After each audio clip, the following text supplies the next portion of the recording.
తొలిపలుకు ఛానల్కు స్వాగతం. నేను లాలిత్య. నేటి ముఖ్యాంశాలు చూద్దాం. సీషెల్స్ లో మోదీకి ఘన స్వాగతం. జాతీయ దినోత్సవంలో భారత్ సీషెల్స్ స్నేహానికి మరో మైలురాయి. రేవంత్ వ్యాఖ్యలపై జగదీష్ రెడ్డి ఫైర్. నల్లగొండ సభపై తీవ్ర విమర్శలు. నాగలి పట్టిన మంత్రి పొన్నం ప్రభాకర్. రైతన్నలతో కలిసి ఏరువాక వేడుకలు. భారీ వర్షాల ప్రభావం. మదిర రైతు ఆశీర్వాద సభ రద్దు. హైదరాబాద్కు వేదికగా మార్పు. పార్టీయే మొదటి ప్రాధాన్యం. తెలంగాణ నేతలకు బీజేపీ జాతీయ అధ్యక్షుడి దిశానిర్దేశం. ప్రత్యేక ఓటర్ సవరణపై కవిత ప్రశ్నల వర్షం. ఎన్నికల సంఘం వివరణ ఇవ్వాలంటూ డిమాండ్. కేతన్ హత్య కేసులో సీన్ రీకన్స్ట్రక్షన్. లోహ్గఢ్ కోటకు సియా చేతన్ను తీసుకెళ్లిన పోలీసులు.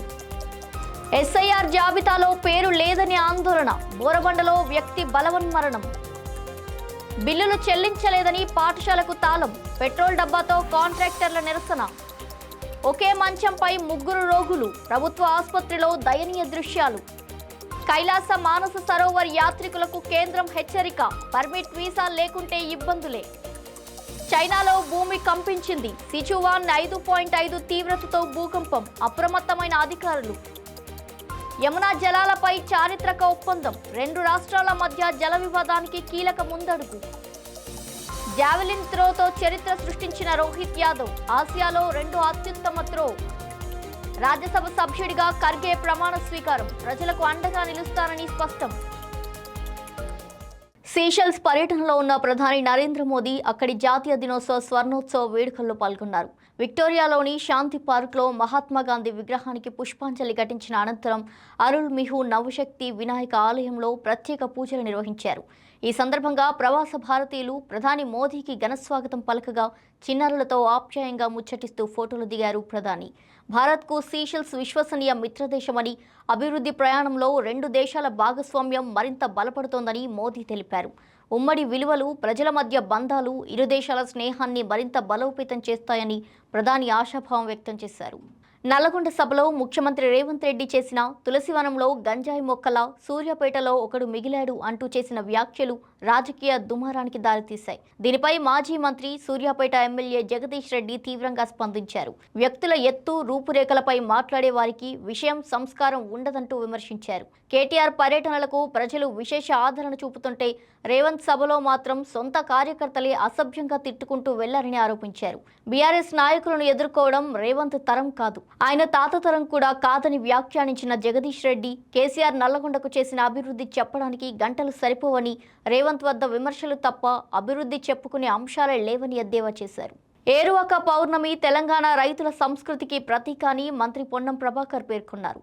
హుస్నాబాద్ నియోజకవర్గంలోని కోహెడా మండలం కూరెళ్ల గ్రామంలో రైతులతో కలిసి దుక్కి దున్ని విత్తనాలు చల్లి ఏరువాక పౌర్ణమి వేడుకల్లో పాల్గొన్నారు. ఈ సందర్భంగా రాష్ట్ర రైతులందరికీ శుభాకాంక్షలు తెలియజేసిన మంత్రి సమృద్ధిగా వర్షాలు కురిసి పాడి పంటలతో అన్నదాతల ఇల్లు కలకలలాడాలని ఆకాంక్షించారు. రైతులు సంతోషంగా ఉంటేనే రాష్ట్రం సుభిక్షంగా ఉంటుందని పేర్కొన్నారు.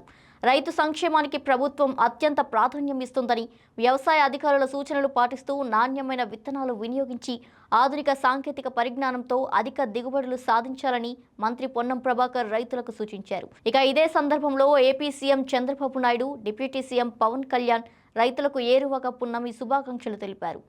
భారీ వర్షాల నేపథ్యంలో ఖమ్మం జిల్లా మదిర నియోజకవర్గంలో జరగాల్సిన రైతు ఆశీర్వాద సభను రాష్ట్ర ప్రభుత్వం రద్దు చేసింది. రైతులకు పెట్టుబడి సాయం అందించే రైతు భరోసా పంపిణీ కార్యక్రమాన్ని హైదరాబాద్లోని శిల్పకళా వేదికకు మార్చినట్టు ముఖ్యమంత్రి రేవంత్ రెడ్డి ప్రకటించారు. ఈ సమావేశం మంగళవారం సాయంత్రం 4 గంటలకు నిర్వహించనుండగా రాష్ట్ర వ్యాప్తంగా అన్ని జిల్లాల రైతులు తమ తమ రైతు వేదికల నుంచి వర్చువల్ విధానంలో పాల్గొనాలన్నారు. ఈ కార్యక్రమానికి అవసరమైన ఏర్పాట్లను వెంటనే పూర్తి చేయాలని ముఖ్యమంత్రి అధికారులను ఆదేశించారు. వర్షాల కారణంగా సభా వేదిక మారిన రైతు భరోసా పంపిణీ కార్యక్రమం యథావిధిగా కొనసాగుతుందని వారు స్పష్టం చేశారు.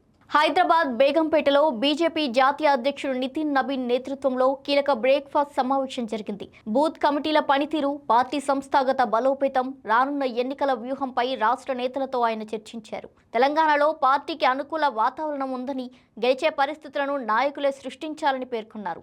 పార్టీయే మొదటి ప్రాధాన్యం, నాయకులు తర్వాత అంటూ స్పష్టం చేస్తూ ప్రభుత్వ వైఫల్యాలను ప్రజల్లోకి మరింత బలంగా తీసుకెళ్లాలని దిశానిర్దేశం చేశారు. పశ్చిమ బెంగాల్లో ప్రతికూల పరిస్థితుల్లోనూ బీజేపీ గెలిచిందని, తెలంగాణలో ఐక్యంగా పనిచేస్తే గెలుపు సాధ్యమని ఆయన పిలుపునిచ్చారు.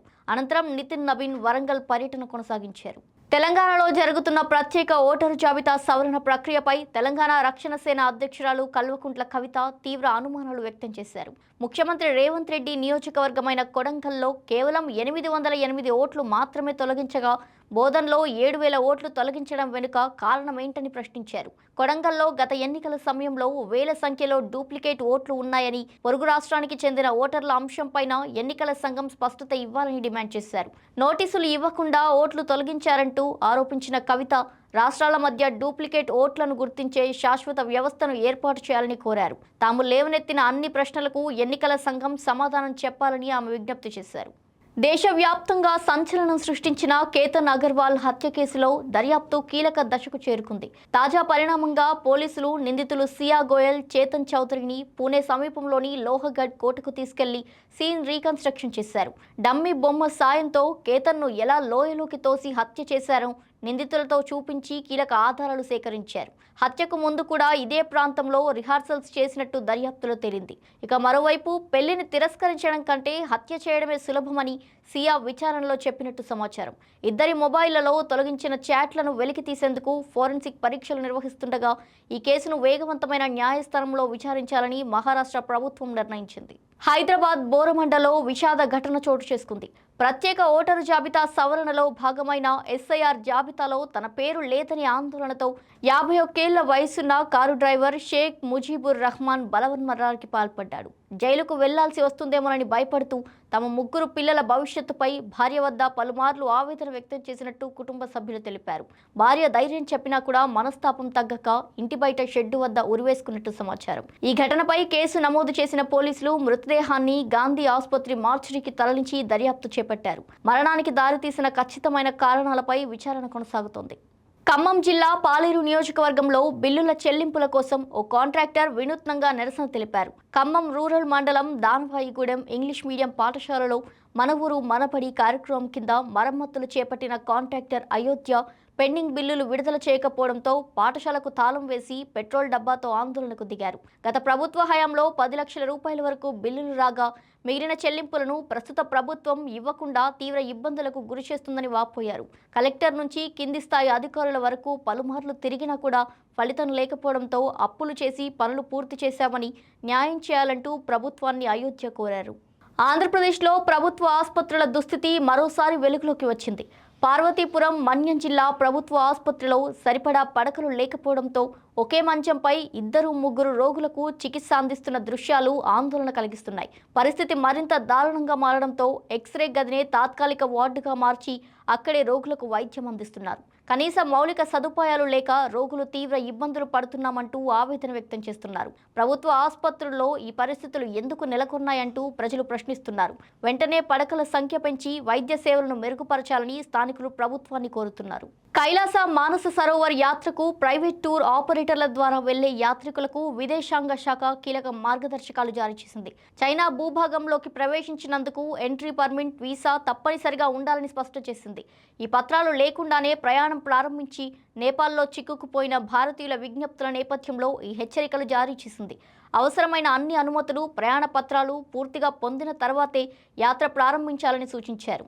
అలాగే తాము ఎంచుకున్న ప్రైవేట్ టూర్ ఆపరేటర్ అధికారికంగా నమోదైందో లేదో ముందుగానే ధృవీకరించుకోవాలని యాత్రికులకు విదేశాంగ శాఖ సూచించింది. చైనాలో మరోసారి భూమి కంపించింది. ఈరోజు తెల్లవారుజామున సిచువాన్ ప్రావిన్స్లోని ఈబిన్ నగరానికి సమీపంలో గావోక్సియన్ కౌంటీ కేంద్రంగా 5.5 తీవ్రతతో భూకంపం సంభవించినట్టు చైనా భూకంప నెట్వర్క్స్ కేంద్రం వెల్లడించింది. భూకంప కేంద్రం భూమికి 6 కిలోమీటర్ల లోతులో ఉన్నట్టు అధికారులు తెలిపారు. ప్రకంపనలతో స్థానిక ప్రజలు భయాందోళనకు గురై ఇళ్ల నుంచి బయటకు పరుగులు తీశారు. పరిస్థితిని దృష్టిలో ఉంచుకొని అధికారులు 3వ స్థాయి అత్యవసర ప్రతిస్పందనను అమలు చేశారు. భూకంపం కారణంగా ప్రాణ, ఆస్తి నష్టానికి సంబంధించిన పూర్తి వివరాలు ఇంకా వెల్లడి కాలేదు. సహాయక బృందాలు పరిస్థితిని నిరంతరం పర్యవేక్షిస్తున్నాయి. యమునా నదీ జలాల వినియోగంపై హర్యానా, రాజస్థాన్ రాష్ట్రాలు చారిత్రక అవగాహన ఒప్పందంపై సంతకాలు చేశాయి. కేంద్ర హోంమంత్రి అమిత్ షా సమక్షంలో హర్యానా ముఖ్యమంత్రి నాయబ్ సింగ్ సైని, రాజస్థాన్ ముఖ్యమంత్రి భజన్ లాల్ శర్మ ఈ ఒప్పందాన్ని ఖరారు చేశారు. 1994 ఎగువ యమునా జలాల బోర్డు ఒప్పందం అమలుకు ఇది కీలక ముందడుగుగా భావిస్తున్నారు. వర్షాకాలంలో హర్యానాకు మిగిలే అదనపు యమునా జలాలను హత్నీకుండ్ బ్యారేజ్ నుంచి పైప్ లైన్ ద్వారా రాజస్థాన్కు తరలించి తాగునీటి అవసరాలకు వినియోగించుకోనున్నారు. ఈ ఒప్పందంతో రెండు రాష్ట్రాల్లోని కోట్లాది మంది ప్రజలకు దీర్ఘకాలిక ప్రయోజనం చేకూరుతుందని నేతలు పేర్కొన్నారు. నీరు కేవలం వనరు మాత్రమే కాదు, భావితరాల భద్రతకు హామీ అని ప్రధాని మోదీ దార్శనికతతో ఈ ఒప్పందం సాధ్యమైందని రాజస్థాన్ సీఎం భజన్లాల్ శర్మ వ్యాఖ్యానించారు. ప్రాజెక్టు అమలుకు పూర్తి సహకారం అందిస్తామని హర్యానా సీఎం నాయబ్ సింగ్ సైని స్పష్టం చేశారు. చివరి ప్రయత్నమే చరిత్ర సృష్టించింది.